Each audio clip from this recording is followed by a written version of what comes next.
কারোর সাথে তর্কে যেতে চায় না, শুধু একটা কথাই বলতে চাই, এটা অনেকের কাছে দেশি কবুতর হইতে পারে,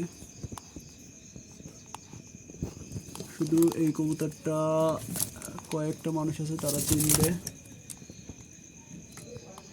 গ্রুপে আমার একটা সিনিয়র বড় ভাই আছে, অনেকে তারা চিনেন, আবার অনেকে চিনেন না। এই কবুতরটা সেই ভাইয়া আমার এক জায়গা থেকে বাচ্চা নিয়ে দিয়েছিল, তো ওর বাচ্চা উঠছে এই প্রথম, একটা মাক্সি এবং একটা ওর মায়ের মতন কবুতর উঠছে। কবুতরটা দেখেন, এই যে কবুতরটা কি পরিমাণে চালাক যে এইখানে বাচ্চা থেকে কবুতরটা এখানে চলে আসছে।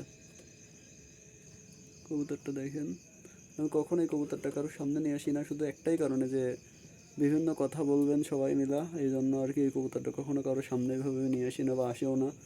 যেহেতু ওপরে ঘরের কবুতর তো নিচে এইভাবে আসে না। আমি মাঝে একদিন একটা ভিডিও করছিলাম যে এই কবুতরটা জোড়া দিব এবং বাচ্চা করায় দেখাবো, তো দেখেন আমি কবুতরটা কিন্তু জোড়া করছি এবং বাচ্চা উঠছে। কী পরিমাণে চালাক দেখেন, আস্তে আস্তে আস্তে, একটু আস্তে।